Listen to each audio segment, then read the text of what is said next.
bang, bang. Jamaah taklim yang sama-sama dimuliakan Allah Subhanahu wa taala. Pertama, kita bersyukur atas nikmat yang Allah berikan. Dengan nikmatnya kita bertemu kembali, berkumpul kembali di tempat yang mulia dengan niat yang mulia, bahkan akan menyambut bulan yang mulia. Semoga kita mendapatkan kemuliaan dari Allah Subhanahu wa taala. Salawat dan salam terlimpah curahkan kehadirat Nabi Muhammad sallallahu alaihi wa alihi wasallam. Semoga kita selalu dijadikan umatnya yang selalu istiqomah dalam mengikuti sunnah Rasulullah sallallahu alaihi wasallam. Yang terhormat guru kita Bapak Ustadz Komarudin ya, belum hadir ya. Dan juga para asatid wal asatidah, bapak-bapak, ibu-ibu, teman-teman kaula muda-mudi, jamaah pengajian yang insyaallah semua di malam ini mendapatkan tuangan rahmat dari Allah Subhanahu wa taala. Pertama, ini tawakufan ya, penutupan sementara.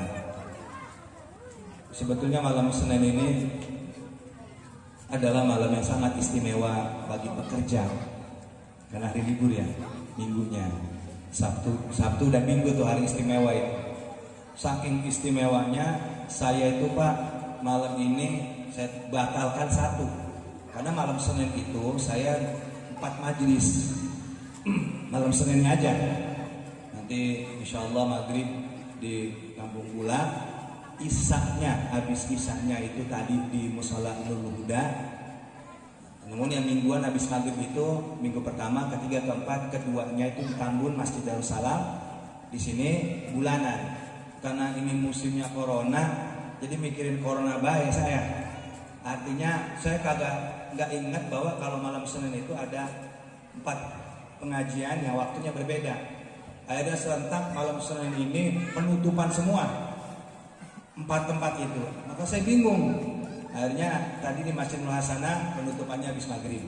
Alhamdulillah selesai. Dari situ saya lari ke Jagoana, penutupan anak muda. Ya kan, tadi alhamdulillah udah selesai. Dari Huda saya ke sini penutupan. Besok malam Senin baru di Tambun. Tapi alhamdulillah, ya kan dari maghrib disediain makanan, habis isya disediain makanan. Jujur saya belum makan Bu. Cuma bawa berkat doang, karena kalau saya makan kagak kecandak ngajinya. Ngejar waktu baik. Seandainya ada waktu itu gemuk saya jadi ustaz makan melulu. Tapi kenyataannya kagak gemuk. Orang mikirin yang, aduh, kalau kita makan di sini, di sana nunggu kita kan. Akhirnya inilah satu keberkahan dari Allah Subhanahu. Karena saya memaklumi hari Sabtu dan Minggu itu hari istimewa, hari libur. Ya, jadi kita mesti berbaik, yakni berbagi waktu. Dan untuk malam ini tadi dibacakan ayat Qur'annya tentang Ramadan. Saya tidak akan membahas tentang keistimewaan Ramadan. Tapi saya ingin melanjutkan materi kemarin saja dengan tujuan agar insya Allah Ta'ala nanti setelah Lebaran kita buka laginya selesai itu. Gimana? Kalau Ramadan kira-kira gimana nih? Kita dealnya aja dah. Hah? Ikut aja. Ikut aja. Yang ikut aja. Oke dah, kita lanjutin aja ya. Nanti, insya Allah nanti tujuan saya kalau ceramah begini mah, nanti kalau tanpa kitab saya bisa ngomong apa aja ini. Tapi kalau pakai kitab saya nggak bisa fokus dengan materi. Kita lanjutin aja Bu ya. Tapi insya Allah agak nyerempet dikit-dikit sama Ramadan deh. Siap nggak Bu? Bu? Kagak kedengeran. Halo, cek, dengeran nggak? Oh, berarti kudu dekat gini ya. Saya biasanya ngaji itu pakai mic yang begini. Jadi kalau pakai mic begini kadang mic kemana, mulut saya kemana. Kalau saya pelan, oke dah. Ini jelas nggak Bu? Jelas. Malam ini Bu, saya akan melanjutkan materi bulan yang lalu tentang niat. Jadi meskipun penutupan saya nggak bahas Ramadan. Kenapa? Karena nanti agar tujuannya insya Allah agar setelah Lebaran itu kita materinya jelas itu udah selesai satu hadis. Kira-kira setuju nggak? Tapi ilmu juga sih, Bu. Ya udah setuju aja gimana saja. Oke, kita lanjut itu. Namun sebelumnya, tentunya menyambut Ramadan ini, tentunya dan saya yakin di pengajian setiap 1 bulan sekali di sini, saya sangat merasa dan saya sangat yakin banyak ucapan yang saya sampaikan kepada bapak-bapak banyak sekali yang tidak berkenan di hati bapak-bapak dan ibu-ibu. Karena untuk menyambut Ramadan, maka Al-Fakir mohon dibukakan pintu maaf yang seluas-luasnya. Maafin kira-kira Pak? Karena saya yakin banyak. Kira-kira maafin nggak Bu? Bu? Ya, karena saya yakin banyak ucapan saya yang tidak berkenan. Bukannya jika ada perkataan saya salah, mohon dimaafkan. Wah, ini mah kagak merasa bersalah. Saya merasa bersalah banyak yang saya sampaikan yang kurang berkenan. Kita akan lanjutkan ke materi. Nanti kita bercandanya sambil ngaji aja. Di mana? Karena kalau bercanda begini saya nggak bisa. Kalau jalan ngaji bisa.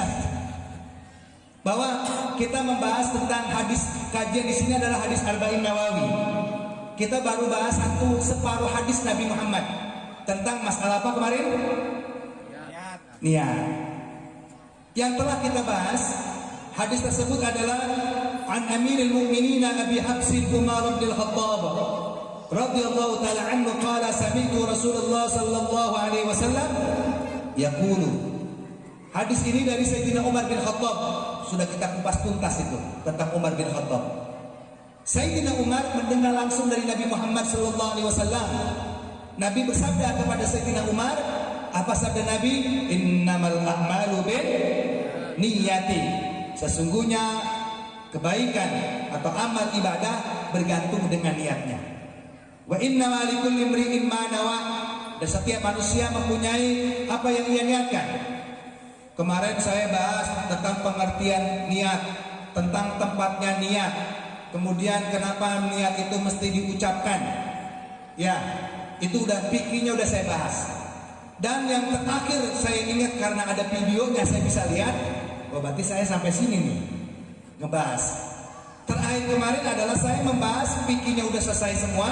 Lalu saya kembangkan sedikit tentang ternyata manusia itu akan dibalas oleh Allah Subhanahu wa taala apa yang dia niatkan, bukan apa yang dia kerjakan. Itu ya. Terakhir itu. Kenapa demikian? Karena banyak amalan-amalan yang baik diniati buruk, jadi nggak jadi pahala. Namun lihat, perhatikan Bu, Pak, bahwa di hadis di kitab yang saya bawa ini, kitab Al-Jawahir, syarah hadis Arba'in Nawawi halaman 134.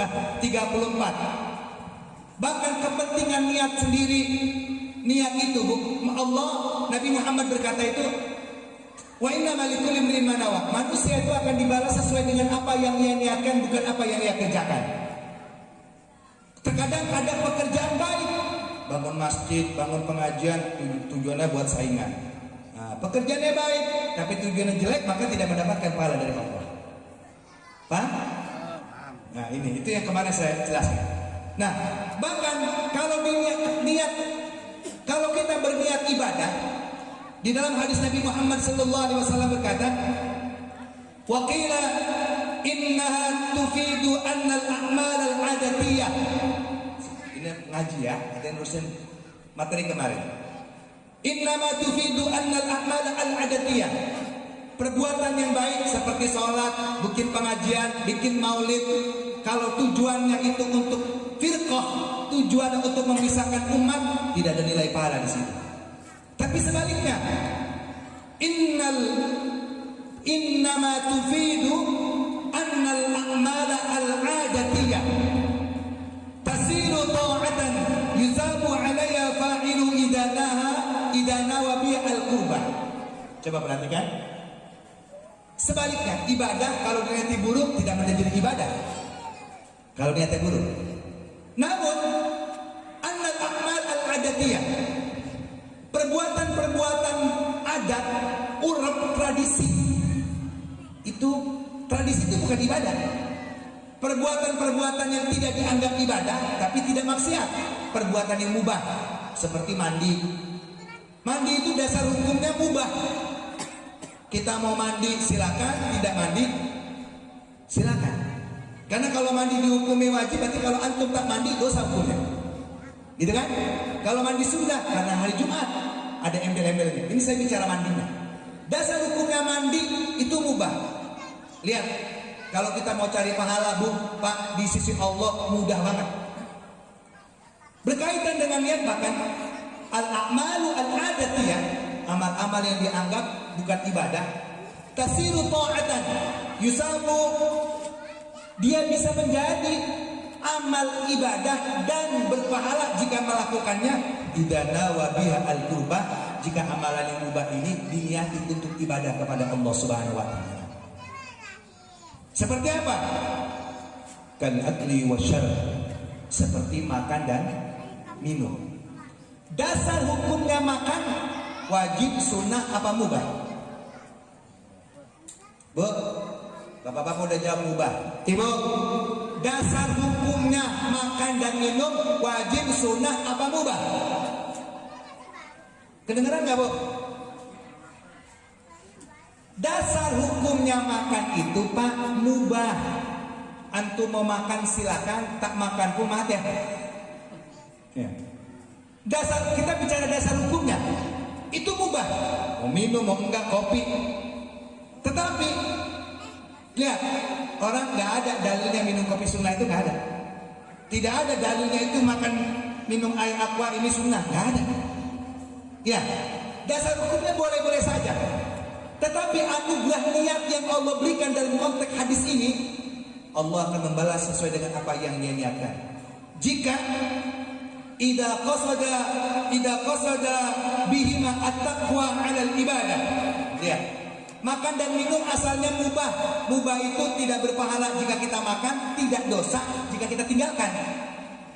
Tetapi idza qasada bihima at-taqwa 'alal ibadah, jika makannya, jika minumnya bertujuan at-taqwa lil ibadah, tujuannya, niatnya untuk ibadah kepada Allah, makan dan minumnya jadi pahala di sisi Allah Subhanahu wa taala. Mana makan dan minum itu menjadi ibadah? Contoh, pertama kalau minum kopi kita sambil ngobrol, hukumnya mubah, nggak ada dalilnya minum kopi itu sunnah. Kagak ada dalilnya minum jus itu sunnah. Tapi ketika kita minum kopi, ketika kita makan dan minum, idza qasada bihima at-taqwa lil ibadah, tapi kita niatkan minum kopi ini biar segar, biar matanya melek, biar ngedengerinnya khusyuk ngaji. Nah, minum kopinya mubah, tapi tujuannya biar melek. Minum dulu. Biar melek. Ya, tujuannya biar melek, biar konsen ngedengerinnya. Ini kopi yang dasarnya mubah menjadi ibadah sebab niat untuk mendekatkan ilmu Allah Subhanahu wa taala. Paham? Yang bikin pahala itu apa? Bukan kopinya. Bukan, tapi tujuannya biar ngedengerin ngaji. Yang udah jadi kopi minum kopinya. Enggak apa-apa. Kalau nggak ada kopinya kasih anggap di dewa. Nah, ini namanya jatah ustaz ini. Paham kira-kira ini? Bukan kopinya, sebab kopi yang ada di depan saya, kopi hitam, kopi yang ada di warung remang-remang, sama apa enggak? Sama, nggak beda. Di warung remang-remang kopi kapal api, di tempat ngaji juga kapal api. Tapi kenapa dia nilainya menjadi beda? Qasada bihima at-taqwa, sebab itu niatkan untuk ibadah. Yang jadi pahala itu karena apa? Karena niatnya, tujuannya. Lihat, perkara mubah saja, ini perkara mubah saja, ketika kita niatkan menjadi ibadah dan pahala. Ibu bapak ngaji, ngajinya habis maghrib atau habis isya. Kita pulang kerja umpama atau sekarang ngajinya. Sebelum ngaji dimulai, kita karena belum makan, kalau belum makan kan lemes ya. Bener nggak Pak? Bener nggak Bu? Kalau belum makan lemes. Aslinya saya lemes. Saya kuat-kuatin aja. Belum makan. Kalau kita lapar, itu badan lemah, letih, lemes badan kita. kita tahu malam ini ada pengajian. Sebelum kita datang, sebelum pengajian dimulai, baik pengajian maghrib, pengajian isya atau pengajian seperti pagi begini, kita makan dulu. Pas ditanya sama istrinya, Pak, Bapak kok makan? Salah Mas Pak, saya mau makan nih, biar ntar ngajinya khusyuk, biar ntar ngajinya gak kelaparan, biar ntar ngajinya gak masuk angin. Kita makan. Setelah makan kita datang ke pengajian.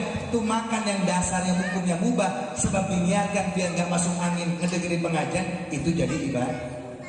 Alhamdulillah. Maka jangan dibalik. Ini bukan di sini, di luar sana. Ini kadang ngaji ba'da habis maghrib, ba'da isya, setelah isya. Pengajian habis maghrib dah. Datang ustadznya, datang kiainya. Ketika datang kiainya ditanya, Pak, ente kagak ngaji?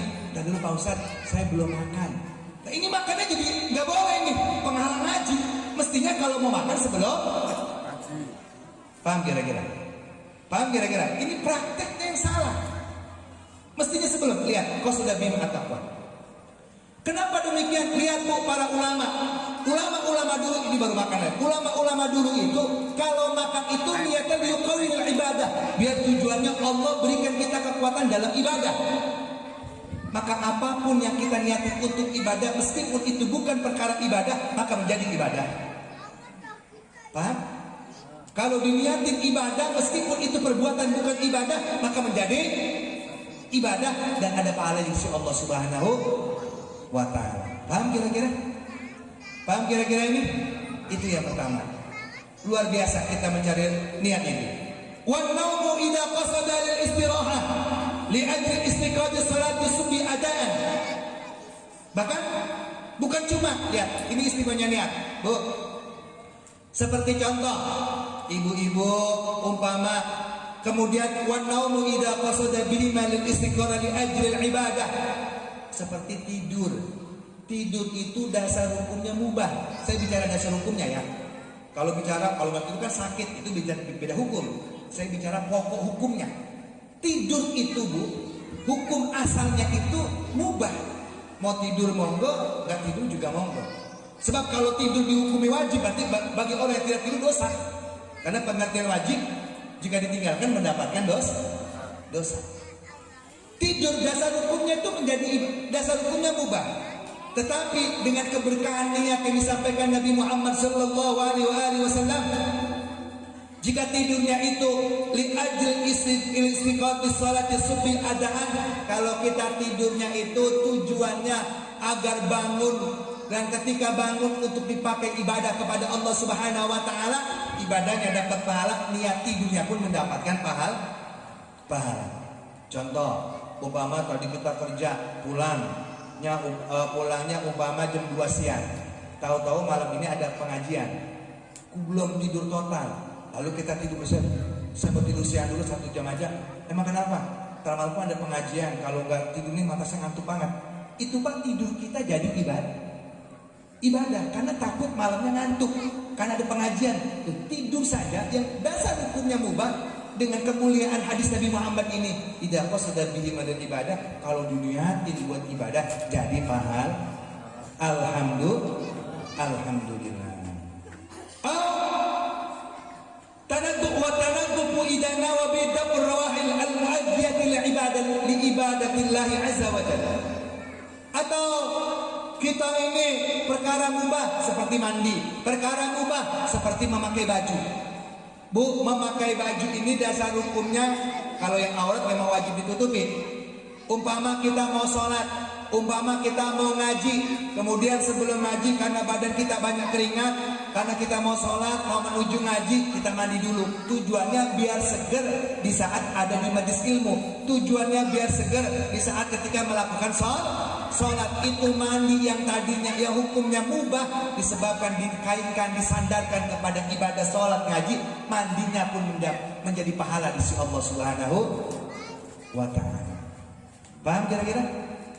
Al-husulun nasri wal wad'u idza arada bihi al-iffah an zina wa husulun nasl. Bahkan ulama mengatakan dalam kitab syarahnya, wal wad'u idza arada bihi al-iffah waz zina wa an husulun nasli. Bahkan ini buat bapak-bapak atau ibu-ibu, kita bersetubuh sama bini. Umpama kita kerja, kemudian di perjalanan kita berjumpa dengan jahe. Tahu jahe? Janda heran. Janda heran. Kita di jualan, atau kita bapak-bapak digoda sama jahe. Itu janda heran udah cakep, soleh. Digoda, bukan menggoda ini mah. Kira-kira ini digoda apa menggoda? Kayaknya menggoda ini. Ketika kita digoda dengan perempuan, ketika kita dibujuk oleh perempuan, lalu kita nggak bisa manusiawi. Ketika laki-laki itu senang dengan perempuan, itu kemarin saya bahas. Ya, laki-laki senang dengan perempuan itu manusiawi. Perempuan lihat laki-laki tampan senang itu manusiawi. Paham kira-kira? Jadi kalau lakinya demen lihat perempuan cantik dia senang, itu tandanya suami kita normal. Jangan diomelin. Bu, ibu, kedengeran nggak? Kalau laki-laki kita lihat perempuan selain ibu selain istrinya cantik, timbul rasa senang, itu manusiawi normal. Jangan dimarahin. Yang kagak normal itu kalau laki-laki senang sama laki-laki. Ya kan ya? Yang kagak normal itu perempuan senang dengan perempuan. Normal ya. Sampai mati itu pasti ada. Yang menjadi masalah bukan senangnya. Nggak bisa laki-laki menghilangkan rasa senang kepada perempuan, nggak bisa. Yang jadi masalah adalah bukan sifat senangnya yang perlu dihilangkan. Yang perlu dijaga, mampu nggak di laki-laki tidak maksiat kepada perempuan yang selain istrinya. Paham kira-kira? Paham kira-kira Pak? Itu yang perlu dijaga. Mampu nggak kita menjaga diri kita nggak maksiat kepada selain istri kita? Meskipun kita digoda, itu nafsunya yang dijaga, bukan sifat senangnya. Kalau senangnya itu manusiawi. Bu, saya mau tanya, jujur, laki ibu sama si Al, tahu si Al? Tahu nggak Bu? Jujur, laki ibu sama si Al gantengan mana Bu? Bu, gantengan mana? Jujur jawabnya. Kalau ibu jawab gantengan laki saya, itu fitnah. Ya, pasti jawabnya gantengan. Saya ngomong ganteng ini. Kita ibu-ibu senang lihat laki-laki tampan ganteng apalagi alim. Itu manusiawi. Yang jadi masalah, mampu nggak ibu-ibu menjaga dirinya? Katakan si Al ngegodain orang Puridah. Katakan ini mah contoh. Kita jaga agar kita tidak berselingkuh dengannya. Jadi yang perlu dijaga itu bukan sifat senangnya, nafsunya. Paham kira-kira? Laki-laki di-inbox sama perempuan. Ya di-inbox, ada messenger sekarang kan. Dijaga, senang, manusiawi. Lalu dijaga nafsunya. Ya Allah, jangan sampai balas saya ini. Jangan dibalas inboxnya. Itu cara menjaga nafsu. Wah, ini mah bukan yang menggoda. Ini mah bukan digoda, malah menggoda kayaknya. Paham kira-kira? Itu sifat manusiawi. Jadi yang perlu dijaga nafsunya, bukan senengnya. Sebab kalau senengnya yang dihilangin, coba pikir deh, manusia nggak punya nafsu, lah tembok namanya. Ya kan? Nggak nafsunya, apa itu namanya? Kalau manusia udah hilang nafsunya, kagak punya anak, udah gak nafsu sama perempuan, bini kita perempuan, berarti kagak nafsu juga. Paham kira-kira? Nah ini, keberkahan ya, katakan. Idza qasada wal waqtu idza arada al-ifan. Laki-laki atau perempuan, dia digoda dengan laki-laki lah, digoda dengan perempuan yang cantik, di-inbox dengan perempuan yang cantik, di-inbox dengan perempuan yang bohai, digoda dengan godaan yang mematikan. Wah, gimana tuh godaan mematikan itu? Nggak tahu tuh saya. Saya banyak ada tuh yang kalau bahasa Betawi yang gelajis, tahu gelajis nggak? Ya berteman kan sama siapa baik kadang nginbokin, kalau kata gue belum punya bini, saking ya saking. Iya, saya nggak bini. Saya nggak berani saya bu. Saya wal waktu tidak ada ta'lifan. Kita digoda nih laki-laki sama perempuan yang cantik yang bohai. Kemudian kita bertemu di jalan. Saking cantiknya dia timbul syahwat kita, timbul nafsu kita. Tetapi nafsu yang timbul ini ingin memiliki si perempuan tersebut, kita apa? Idza arda iffah, kita jaga nafsunya, lalu nafsu tersebut kita tumpahkan kepada istri kita yang halal. Kita lihat itu nggak kuat, sawah kita nggak kuat, udah selesai kita lihat dia, baik itu di Facebook, baik itu ketika di jalan kita nggak kuat, maka langsung kita tumpahkan nafsu itu kepada istri kita yang halal. Nah, maka menumpahkan dalam keadaan seperti itu agar tidak berzina, itu menjadi ibadah kepada Allah Subhanahu wa Ta'ala. Jadi jangan dikira bersetubuh nggak ibadah, itu ibadah. Apalagi kalau untuk menumpahkan. Paham kira-kira? Bahkan Rasulullah SAW, beliau juga mengatakan wa fi buti ahadikum shadaqah. Bahkan bersetubuh suami dengan istri itu pahalanya sama seperti sedekah. Tapi ketika dia itu laki-laki itu sedang digoda oleh perempuan yang cantik, digoda oleh janda yang cantik, kemudian dia jaga nafsunya dan nafsu itu dituangkan kepada istri yang halalnya, pahalanya menjadi dua. Pahala sedekah dan pahala menjaga nafsunya itu juga menjadi pahala di sisi Allah Subhanahu wa Ta'ala. Alhamdulillah. Kalau bersetubuh biasa itu pahalanya seperti sedekah. Tapi ketika kita bersetubuh disebabkan kita menjaga nafsu yang tergoda dengan perempuan yang lain, itu double pahalanya dari Allah Subhanahu wa Ta'ala. Paham kira-kira Pak? Kita jaga, tumpahkan kepada yang halal, itu jadi ibadah. Makanya entar habis ngaji sedekah. Paham? Entar ngomong sama bini, "Neng, sedekah yuk." Sama bini itu luar biasa. Wasulun nasl, atau itulah keunikan niat yang Nabi sabdakan dalam hadisnya, wa innama likulli imri'in ma nawa. Ternyata perbuatan yang mubah saja jika diniati ibadah itu jadi pahala Allah Subhanahu wa Ta'ala. Jamaah taklim yang sama-sama dimuliakan Allah Subhanahu wa Ta'ala. Dan yang terakhir saya akan tutup dengan kisah. Ternyata keunikan niat yang disampaikan oleh Nabi Muhammad sallallahu alaihi wasallam diceritakan dalam kitab Jawahir ini. Ternyata ingat, jadi itu makannya, minumnya, hukumnya mubah, diniati ibadah menjadi pahala. Tidurnya mubah tapi diniati pengen bangun biar segar untuk ibadah, jadi pahala. Kemudian kita meniat untuk digoda oleh perempuan atau perempuan digoda laki-laki, kemudian nafsu itu ditumpahkan kepada suami yang halal, nafsu itu ditumpahkan kepada istri yang halal, maka itu menjadi double pahala insya Allah, pahala seperti sedekah dan pahala menjaga, mendidik, mengkontrol nafsunya. Nafsunya mah sama. Mana nafsu sama? Lihat perempuan selain istri kita, nafsu, tapi nafsunya diarahkan ke yang halal. Itu cara mendidiknya. Paham kira-kira? Nah, bagaimana keunikannya?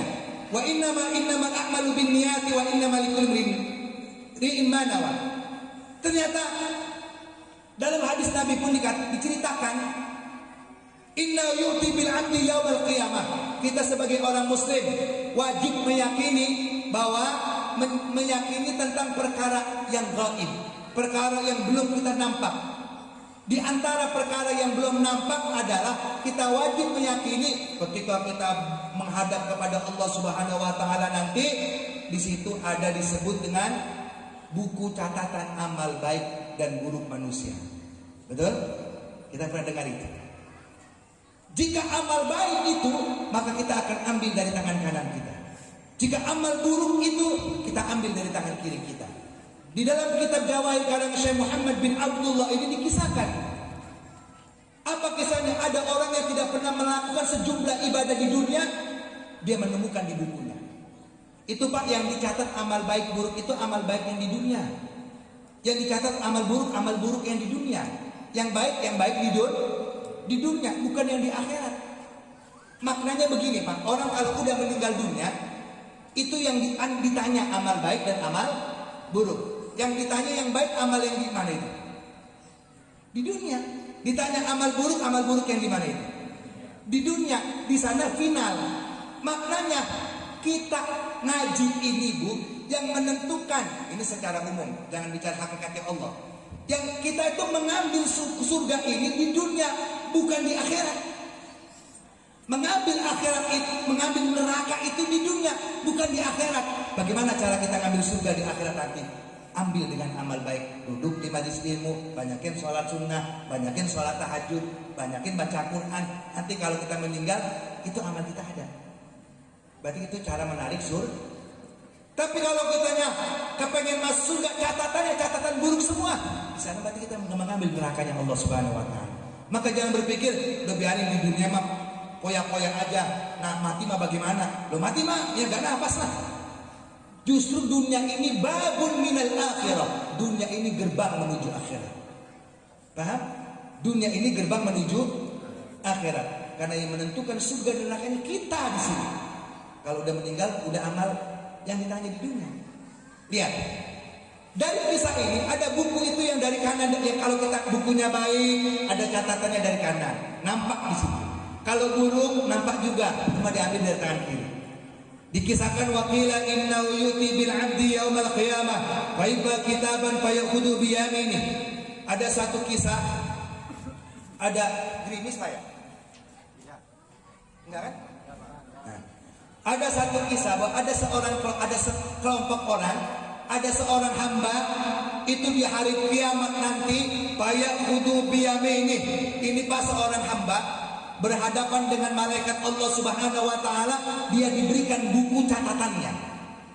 Ketika diberikan buku catatannya itu payak hudu biyamini, dia ambil buku catatannya dengan tangan kanannya. Berarti kalau yang diambil tangan kanan baik apa buruk? Amal yang baik. Ini seorang hamba diberikan amal baik, dia ambil dari tangan kanannya. Kemudian ketika buku tersebut dibuka olehnya, fayajidu fi hajjan, fayajidu fi jihadan, fayajidu fi sadaqatan, fayajidu fi infaqan, fayajidu fi hibatan. Luar biasa.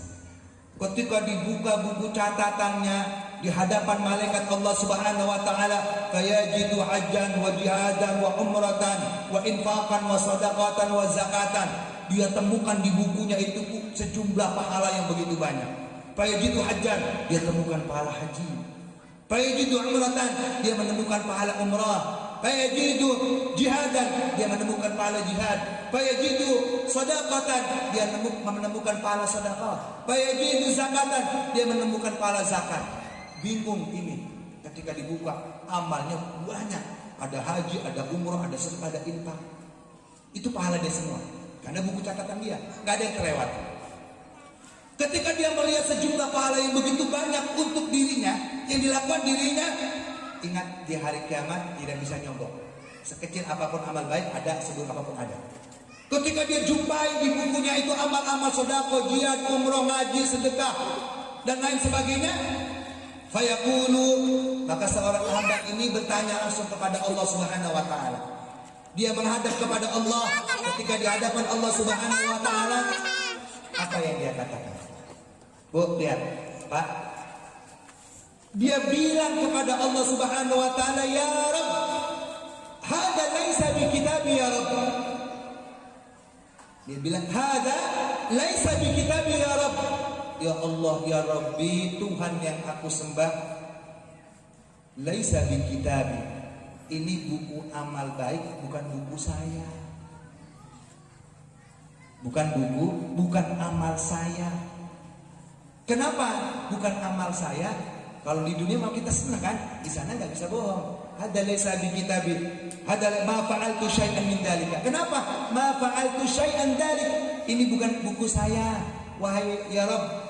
Ini bukan buku saya, wahai malaikat. Malaikat bertanya, nama kamu fulan kan? Ya, itu buku kamu. La ma fa'altu syai'an dalik. Di dalam buku ini banyak amalan, ada amalan sedekah, amalan jihad, amalan haji, amalan umrah. Ma fa'altu syai'an dalik. Ketika aku di dunia seumur hidupku belum pernah aku ini berhaji. Dan di buku ini terdapat pahala umrah. Ketika aku di dunia belum pernah aku melaksanakan umrah. Di buku ini ada perkara, ada pahala sedekah. Di dunia pun aku tidak pernah sedekah dengan harta. Kenapa? Aku belum haji, aku belum umrah, aku belum jihad, aku belum sedekah. Karena ketika aku di dunia, aku ditakdirkan oleh Allah Azza wa Jalla.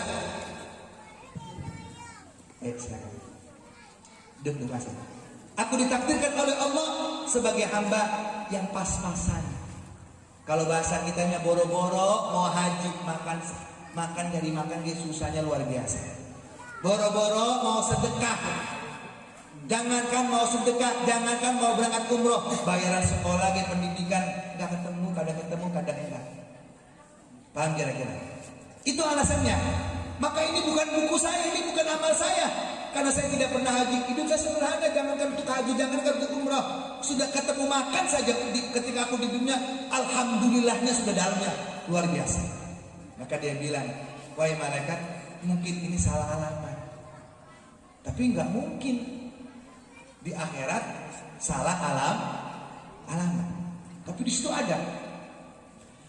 Fa yaqulullahu ta'ala, ketika si hamba ini berbicara di depan malaikat, ini bukan kitab saya, ini bukan catatan saya, maka malaikat itu melaporkan kepada Allah Subhanahu wa taala. Dilaporkan kepada Allah, ya Rabb, bahwasanya buku ini dikembalikan kepada kami, itu malaikat. Karena si fulan berkata, laisa bi kitab, ini buku bukan buku catatannya.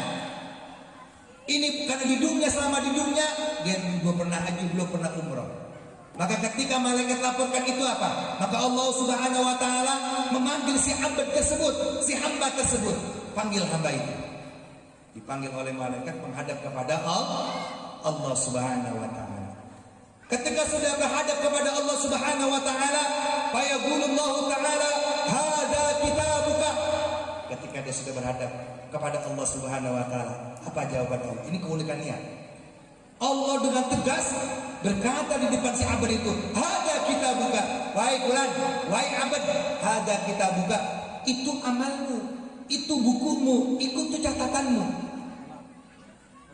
Maka si abad itu pun bertanya kembali, ya Rabb, bukan, karena saya belum pernah haji, belum pernah umrah. Di sini ada pahala haji, pahala umrah, ada pahala sedekah. Hadza kitabuka, itu catatanmu. Dan Allah menjawab, kata Allah, li'annaka ashta umran tawilan wa anta taqulu law kana li malun hajjatu law kana li malun fastasaddaqtu minhu. Kata Allah Subhanahu wa taala, wahai fulan, itu pahala hajimu, itu pahala umrahmu, karena aku tahu ketika kamu hidup di dunia, kamu selalu melakukan 3 perkara: berusaha, berdoa, dan bertawakal, pasrah kepadaku. Berusahanya apa? Engkau selalu berdoa kepadaku. Dia usaha dagang, Pak.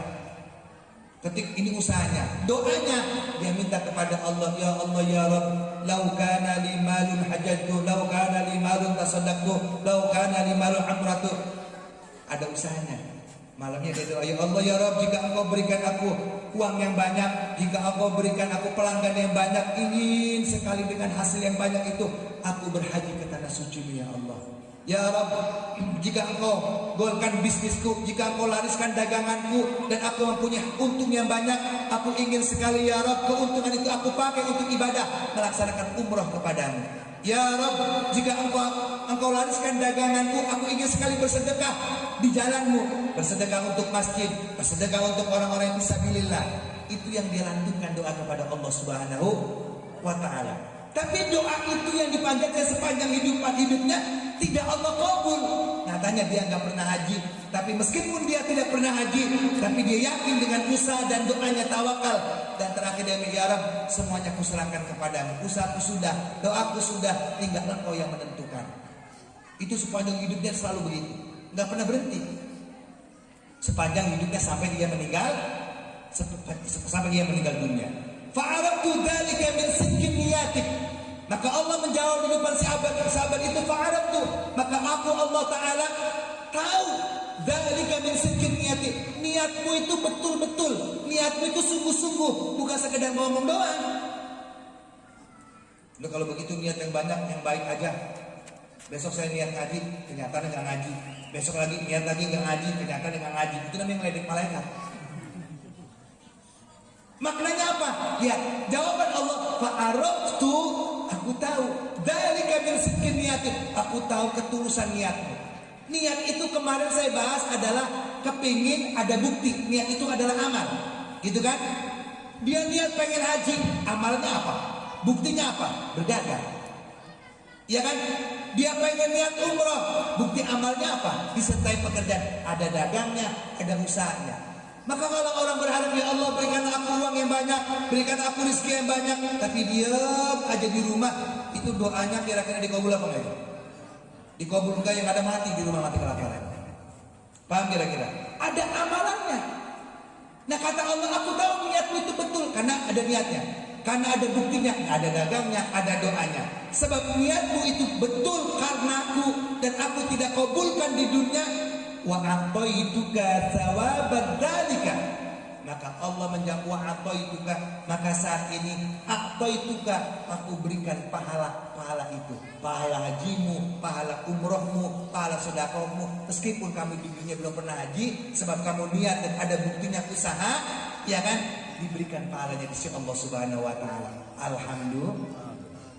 Keunikannya. Contoh mau ngaji. Saya bahasanya ngaji lah. Kita mau ngaji dari rumah. Udah jalan menuju ke tempat pengajian. Di pertengahan perjalanan kita diberitahu oleh tetangga, "Bang atau Pok atau Neng ente mau kemana? Bang mau kemana? Saya mau ngaji." "Bang jangan ngaji dulu deh. Ada apa emang?" "Itu tetangga kita lagi sakit, butuh pertolongan. Tetangga yang sebelahnya gak ada di rumah." Kita udah niat jalan menuju ke tempat pengajian. Sebab tetangga kita butuh pertolongan kita batalkan ngaji kita. Kita nolong tetangga. Nah, niat ngajinya itu sudah menjadi pahala di sisi Allah Subhanahu wa taala. Malah double tuh. Niat ngajinya udah dapat. Nolong tetangganya sudah dapat. Niat yang begitu yang akan dibalas oleh Allah Subhanahu wa taala dengan kebaikan. Jadi ada buktinya. Kalau umpama niat tuh, aduh, besok saya niat ngaji nyatanya kagak ngaji di rumah. Ngopi, merokok, nonton TV. Niatnya mau udah ngaji, dapat pahala nggak? Nggak dapat yang seperti itu, sebab tidak ada buktinya. Paham kira-kira? Itulah yang dimaksud dengan Rasulullah SAW. Wa man hamma bi hasanatin falam ya'malha. Barang siapa yang mempunyai keinginan melakukan kebaikan, falam ya'malha, kemudian dia tidak sempat melakukannya karena kesibukan, dia tidak sempat melakukannya karena ada keadaan yang mengharuskan dia berhenti untuk melakukan kebaikan tersebut, kata Allah inda hasanatan kamilah, maka Allah telah menulis untuknya kebaikan yang sempurna di sisi Allah Subhanahu. Paham kira-kira? Jelas kira-kira? Maka luruskan niat kita lillah azza wa jalla. Yang udah ibadah, lurusin niatnya biar karena Allah. Yang belum ibadah, doakan agar mau ibadah. Yang udah ibadah, benerin niatnya. Paham? Ini yang udah ibadah nih. Kita kan alhamdulillah udah mau ngaji. Alhamdulillah. Tinggal luruskan niatnya harus karena Allah. Yang belum ngaji, doakan agar mau ngaji. Begitu caranya. Itulah upah niat yang disampaikan Nabi Muhammad sallallahu alaihi wasallam. Jamaah taklim yang dimuliakan Allah Subhanahu wa taala. Terakhir, ini terakhir, biar tahun bulan depannya tentang hijrah. Wa bil hadis niyatul mu'min ablagu min amali wa niyatul fajir syarrun min amali. Wa inna Allah azza wa jalla la yata'abba ala niyati ma la yuti ala amali. Ay li anna niyata la riya'a fiha wal amalu yukhalitu riya'. Dan terakhir, berarti kita mesti niat saja. Tidak, ternyata perbuatan mubah jika diniati ibadah menjadi pahala. Perbuatan ibadah jika diniati buruk maka menjadi buruk. Maka luruskan niat kita. Itulah niat karena Allah Subhanahu wa taala. Namun niat untuk meluruskan ini banyak artian. Apa niat pengen karena Allah itu, Bu, Pak? Tujuannya luar biasa. Saya ingin memberi motivasi agar tetap mengaji. Ketika kita niat melakukan kebaikan atau melakukan kebaikan atau sedang melakukan kebaikan, seperti ini sedang melakukan kebaikan, ngaji, sedang ngaji kita. Kebaikan yang kita lakukan, kebaikan ngaji, kebaikan sodako, kebaikan mencari dana untuk pengajian, kebaikan mencari dana untuk masjid. Sejumlah kebaikan-kebaikan yang kita lakukan itu, tadi saya sampaikan di masjid, saya sampaikan di sini. Kebaikan yang kita lakukan itu pasti disertai, diiringi dengan ujian. Nggak mungkin tidak disertai dengan ujian. Ujiannya apa? Males, betul. Ujiannya kalau bahasa Betawinya awan. Ujiannya capek, ujiannya lelah, betul nggak? Karena ngaji itu ujiannya ngantuk, betul. Ujiannya kan, itu kalau guru udah assalamualaikum, udah makan ngantuk aja deh. Pas giliran guru baca Rabbana Atina, wah, langsung seger lagi tuh mata ini. Itu saya anggap manusiawi. Lah manusia kalau nggak sempat ngantuknya malaikat namanya itu. Ya. Kita lihat. Ibadah bu, ibu ngaji pegel duduk kesemutan, kegajahan dah. Ini ngaji lama amat ya. Ini hujan. Ibu cari dana buat masjid. Ujiannya apa? Lelah, keringat bercucuran demi nyari masjid, untuk pembangunan masjid atau untuk penggalangan dana untuk pengajian. Lihat hikmahnya. Al-Imam Abi Hamid Al-Ghazali berkata, "Inna masyaqqata ta'ati tadhhab wa yabqa thawabuha." Al-Imam Abi Hamid Al-Ghazali berkata, sesungguhnya masyaqqatu ta'ah, keletihan dalam ibadah, kecapean dalam ibadah, ngantuk dalam ibadah, lelah dalam melaksanakan ibadah, lelah dalam pengajian, capek dalam mencari dana untuk masjid, lelah mencari dana untuk pengajian, tadhabu, lelah itu, capek itu akan hilang. Akan hilang tuh. Ibu capek nyari dana buat masjid, capek banget, kemudian tidur, bangun tidur, capeknya masih ada apa enggak Pak? Hilang. Kita ngaji dari pertama sampai ayat pertama kita ngaji, mata ngantuk, selesai ngaji, ngantuknya hilang apa enggak? Hilang apa enggak? Jujur aja hilang. Lihat. Inna masyaqqata ta'at, kecapean, kelelahan dalam melakukan ibadah, tadhabu, lelah itu akan hilang, capek itu akan hilang, ngantuk itu akan hilang. Wa yabqa thawabuha, kata Abi Hamid Al-Ghazali, wa yabqa sawab, capeknya hilang, letihnya hilang, wa yabqa sawabuha, tetapi ada yang tidak hilang di sisi Allah Subhanahu wa taala. Apa? Pahala kebaikan kita lakukan itu tidak hilang di sisi Allah Subhanahu wa taala. Alhamdulillah.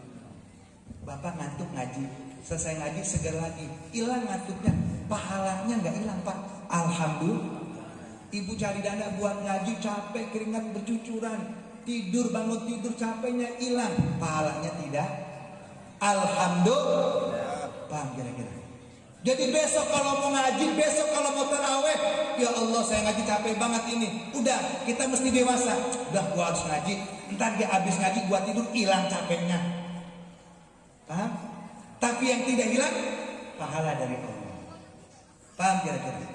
Biarkan lelah itu, biarkan letih itu, semuanya akan tadhabu, akan hilang.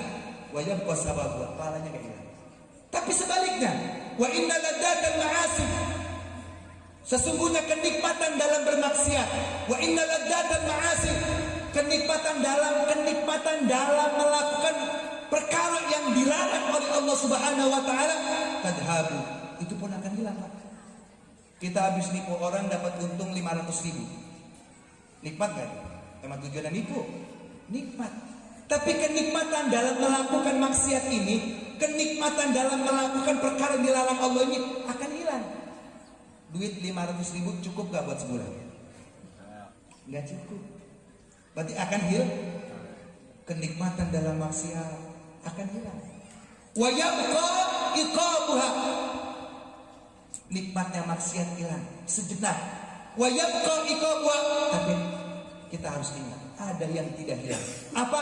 Wa yabqa iqabuha, siksaan itu tidak hilang di sisi Allah Subhanahu wa taala. Na'udzubillahi min, nikmatnya hilang, siksanya tidak hilang. Tapi kalau ibadah sebaliknya, capeknya, ngantuknya selesai udah hilang, pahalanya nggak hilang. Kalau kenikmatan maksiat hilang semuanya, siksanya yang tidak hilang. Maknanya itulah niat kebaikan yang kita niati akan disertai dengan ujian itu. Tapi jadi motivasi buat kita, biarin biar capek hilang, capek mah pahala yang nggak hilang. Tapi kenikmatan dalam maksiat akan hilang, siksaan tidak akan hilang.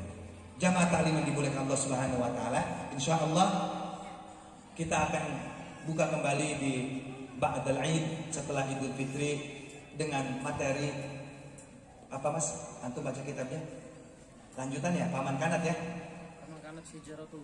Oh, berarti bulan depan pun pembukaan kita masih satu hadis ini. Saya selama ngaji di sini baru membahas satu materi, satu hadis, bukan satu hadis, separuh hadis ya. Innamal a'malu binniyati wa innamal likulli imri'in ma nawa, titik. Makan waktu 5 bulan. Ya, besok lanjutin paman kanat hijratuhu ilallahi wa rasulih. Fa hijratuhu ilallahi wa rasulih, siapa hijrah karena Allah dan Rasulnya, maka dia hijrah karena Allah dan Rasulnya. Wa man kanat Hijratul dunya, barang siapa hijrah karena dunia, terus artinya atau tujuannya perempuan. Ya, nanti kita bahas kalau dihijrahkan Allah dapat Allah dan Rasulnya. Kalau tujuannya dunia dapat dunia. Apa itu tafsirnya? Hadis tersebut insya Allah bulan depan kita lanjutkan. Paham kira-kira? Jadi diusahakan ya Pak Ustadz Komar, besok kalau bisa punya kitabnya. Jadi ada kitabnya. Jadi ini karena disuruh ngajinya hadis, ya sama aja konteksnya kayak ceramah. Kalau pikir masih nggak begini, kayak kemarin tentang sholat, wudhu kan? Ini kan ngajinya hadis, makanya ya begini seperti ceramah.